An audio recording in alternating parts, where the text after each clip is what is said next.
It's been almost 3 centuries since the lyrics "Rule Britannia, Britannia rule the waves" were first sung, and it's been arguably some 6 decades since the concept stopped being true. The British Royal Navy was considered the largest and finest naval force in the first part of the 20th century, but that mantle has now been inherited by the United States Navy. The only potentially serious threat to American vessels, the Soviet Navy, collapsed more than 30 years ago. The US Navy thus remains the only naval superpower on the planet. Washington relies on its size, quality, and global reach to support diplomatic, economic, and political interests worldwide. And sure, other powers are welcome to challenge this supremacy, which the US Navy will probably dismiss with a laugh as loud and as sinister as the terrifying roar of their capital ships, 11 nuclear-powered aircraft carriers, each carrying about 60 fighter jets. But is their current maritime supremacy destined to last? In October 2024, for the first time ever, China's People's Liberation Army Navy, or PLAN, conducted large-scale joint maneuvers with 2 out of its 3 aircraft carriers, their embarked aircraft squadron, as well as their escort cruisers and destroyers. Around the same time, Beijing's latest and most advanced carrier was returning from its 4th successful sea trial, during which it displayed some impressive capabilities. And that left naval observers pondering, are we witnessing the birth of a new global naval superpower capable of projecting influence and might on par with the US Navy? And more specifically, will Chinese aircraft carriers pose a threat to their American counterparts in case of a direct confrontation in the Pacific Ocean? Here's something interesting. 2 news outlets reporting the same event but telling completely different stories. Why? Because where you get your news from changes how you see the world. Take the recent MP WhatsApp group scandal in the UK. A local news site focuses on how it affects people in the area, while an international outlet zooms out to talk about political impact. One headline might frame it as understated, another as exaggerated. That difference, well, that shapes what you believe. And that's where ground news comes in. It doesn't just show you one version of the truth. It compares thousands of sources side by side so that you can see the full picture. You get bias ratings, factuality scores, and even ownership data, because knowing who's behind a story is just as important as the story itself. So go to ground.news/warfronts to instantly access local perspectives on global issues. Right now, you can get 40% off the Vantage plan for unlimited access to side-by-side coverage. Stop letting algorithms shape your worldview and take control with Ground News. And now back to today's episode.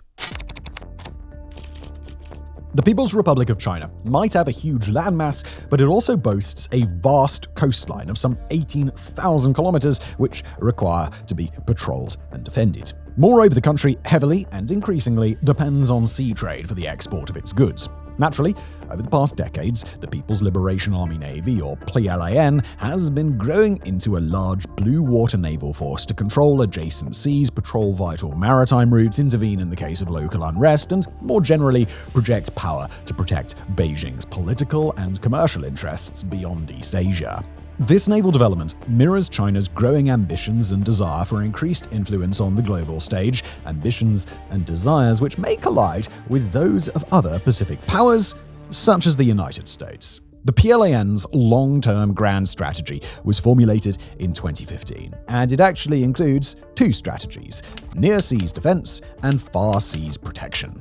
Near seas defense is a defensive strategy concerned with securing China's maritime interests within the so-called First Island Chain, which connects the main Japanese archipelago, the Ryukyu Islands, Taiwan, the Philippines, and the Greater Sunda Islands. Far seas protection involves the conduct of operations beyond the First Island Chain.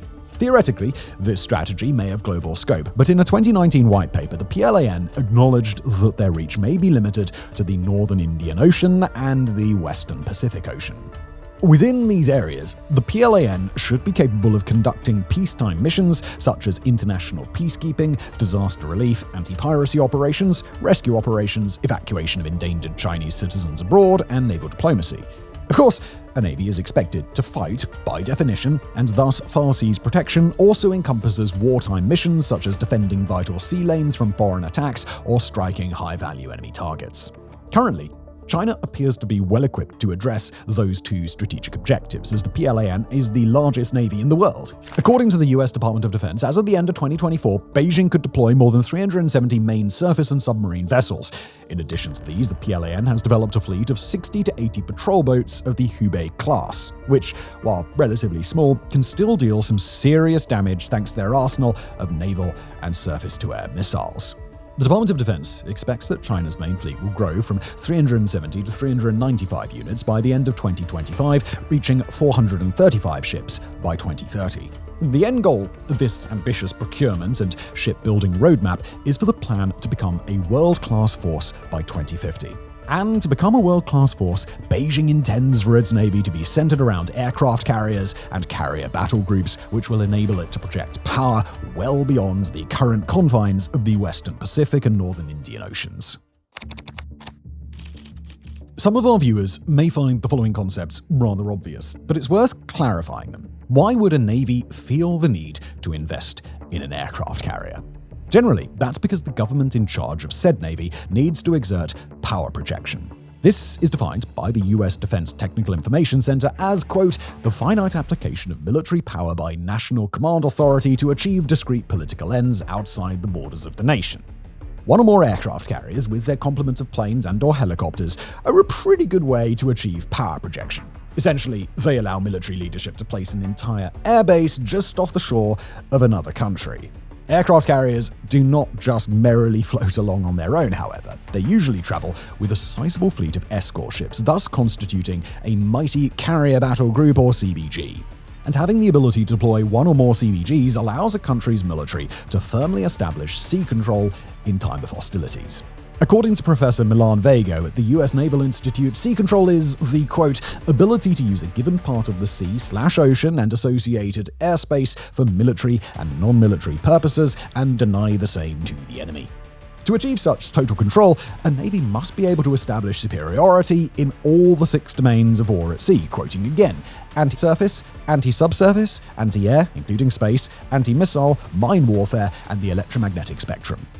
Alright, so we have now established that China will need to invest in carriers and their associated battle groups to exert power projection and to establish sea control. Fine, but how many exactly? Well, according to Wang Hongliang, associate researcher at the Shanghai Jiao Tong University's National Strategic Research Center, the PLAN would need 7 carriers in total. The 3 main fleets composing the PLAN, i.e. the North Sea Fleet, the East Sea Fleet, and the South Sea Fleet, would receive 2 carriers each, while a 7th one, with its CBG, would be deployed to the Indian Ocean.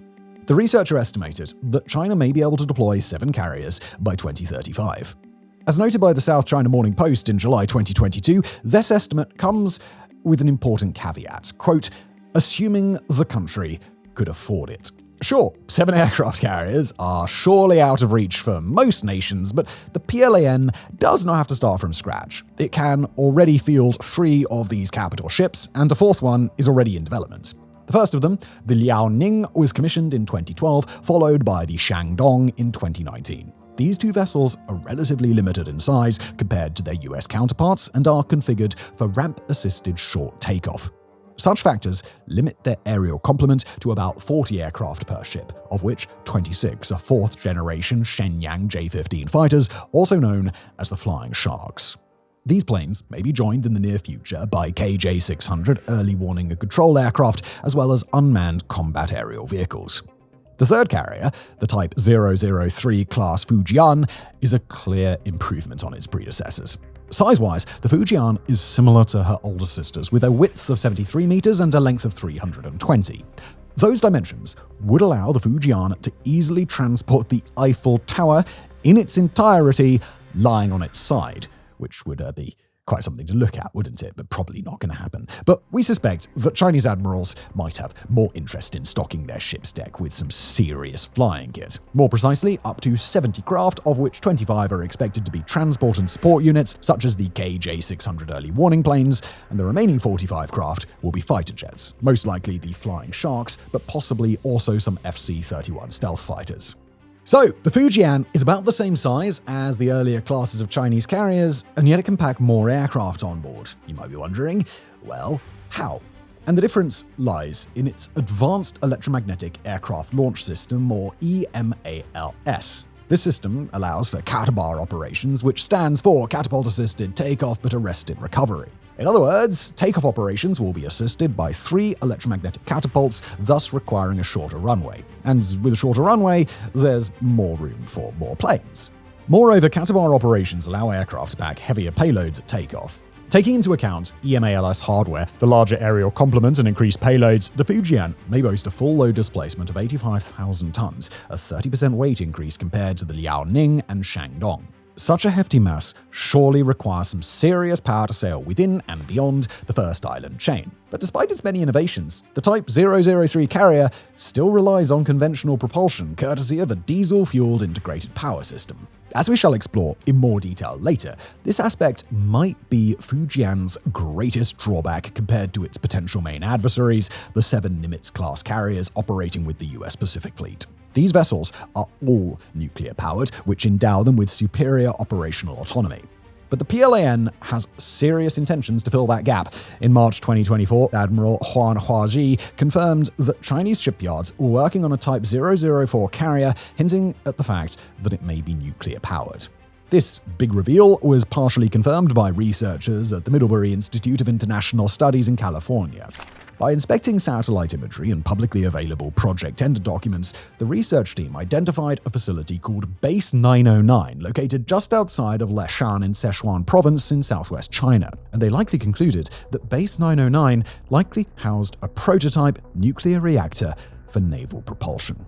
According to senior policy researcher Bradley Martin at the RAND Corporation, nuclear propulsion fits perfectly with China's long-term economic strategies, especially the so-called 21st century maritime Silk Road. This is a network of ports, leased or funded by Beijing, stretching from Asia to Europe, established to guarantee reliable sea trade in and out of China. Given the geographical scope of this network, it makes perfect sense to develop nuclear-powered capital ships with increased range and autonomy, able to patrol and secure such faraway sea lanes. As of the end of 2024, Chinese authorities have not commented further on the development of the Type 004 carriers. In parallel to developing larger, more powerful aircraft carriers, Chinese shipyards have been busy developing smaller, yet more innovative vessels to be equipped with UCAVs. That's unmanned combat aerial vehicles, or drones to you and me. In December 2024, the PLAN unveiled the first vessel of the Type 076 class, the Sichuan. Now, this ship features a large, flat flight deck from which both helicopters and drones could be deployed. But technically, this is an amphibious assault ship, and its aerial complement would be expected to provide air support to landing operations rather than projecting power over long-range missions. The Chinese Navy, however, may intend to perfect the use of drone carriers for operations within the Far Seas Protection Strategic Umbrella. As reported by publication Naval News and non-profit the Mitchell Institute, a fixed-wing drone carrier was spotted at the Jingshu Deyang shipyards as early as December 2022. This vessel's flight deck appeared to be roughly 1/3 in length and 1/2 in width of the Fujian, but this size would be more than enough to field a large number of wing-long aircraft, equivalent to America's Predator drones. The ultimate use of this mysterious drone carrier is unknown, and Naval News acknowledges that it might be part of a training program. And now for the US Navy. It currently operates 11 aircraft carriers, a number which is actually mandated by law. To be precise, the National Defense Authorization Act of January 6, 2006 required for the Navy to maintain no less than 12 operational carriers. This number was later revised to 11 by the John Warner National Defense Authorization Act of October 17, 2006. Out of these 11 mighty sea beasts, 7 are assigned to the US Pacific Fleet, a force which includes some 200 ships and 1,500 aircraft total. The 7 Pacific carriers all belong to the Nimitz class of nuclear-powered vessels. The oldest carrier in the fleet, the USS Nimitz itself, entered service in May 1972, while the most recent one, the USS Ronald Reagan, was launched in March 2001.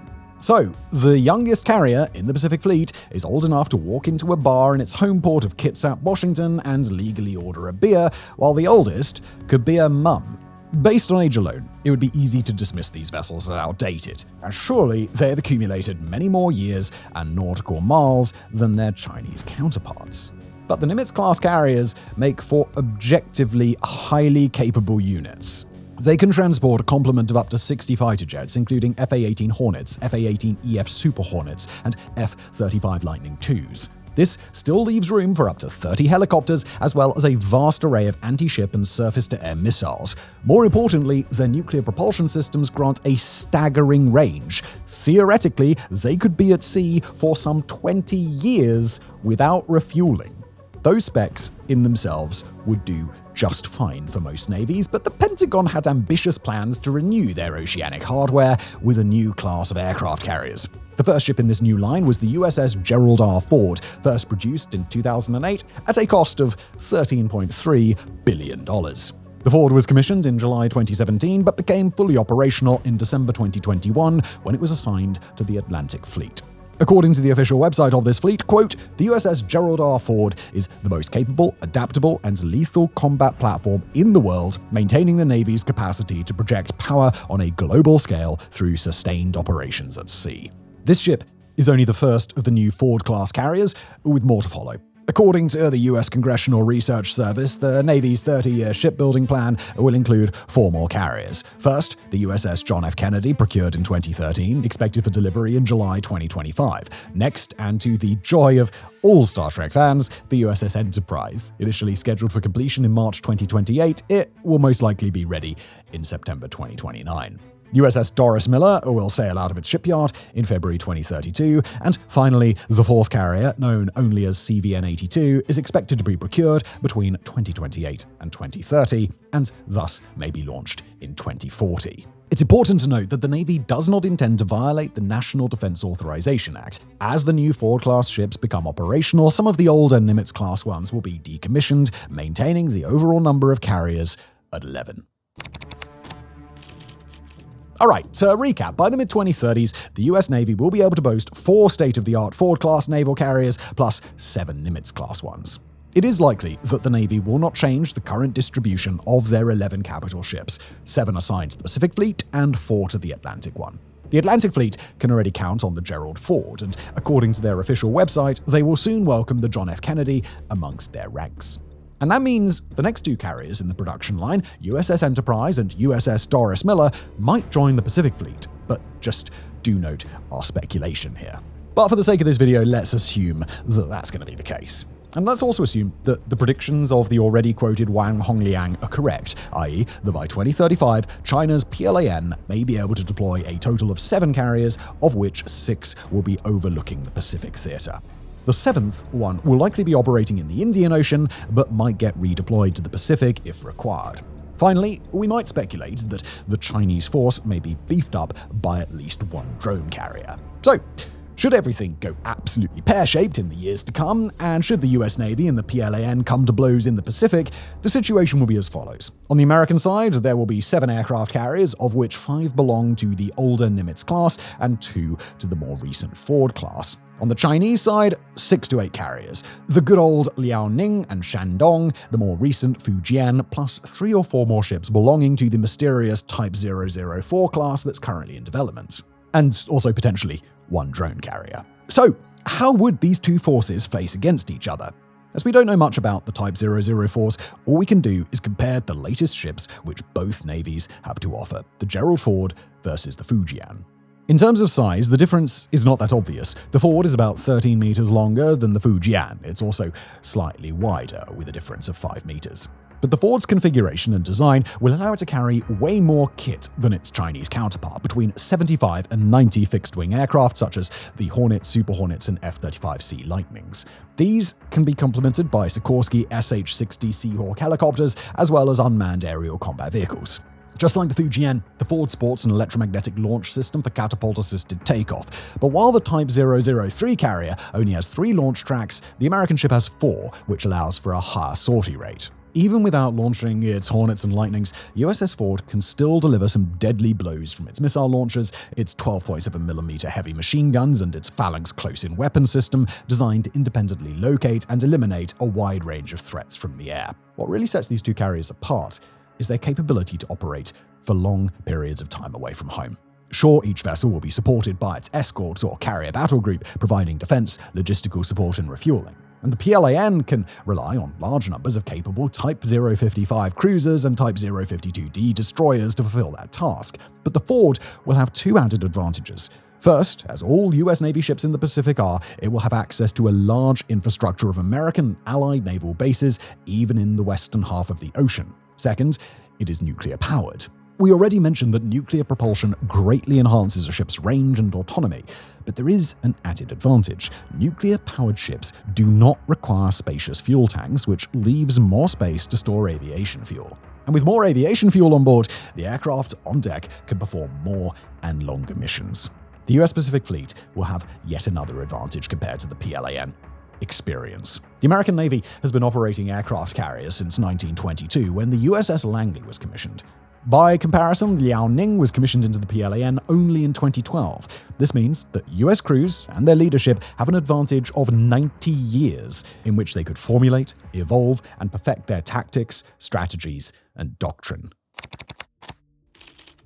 So, based on our review thus far, Washington as a whole appears to have the edge over Beijing. The PLAN may be larger than the US Navy, but American aircraft carriers are currently superior in terms of quantity and quality. They can also count on a better established supply and support structure, as well as a decades-long head start. Again, we need to stress that this comparison might apply for the short and medium terms only. In the long term, Type 004 carriers and perhaps future classes may swing the balance to China's side.